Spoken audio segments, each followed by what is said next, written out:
日有好嘢介紹俾大家。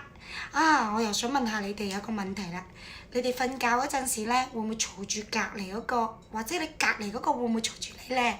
咁如果係嘅，你就要擁有呢一部甜睡精靈啦。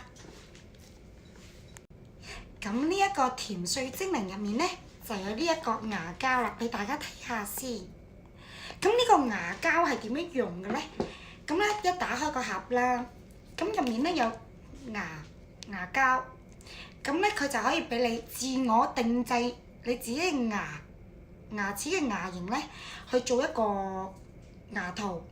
咁就喺你瞓覺嗰陣時咧，含住佢咁樣瞓覺，就會改善你嘅鼻鼾㗎啦。咁咧想知道我點樣用咧？咁啊要留意我下一條片啊！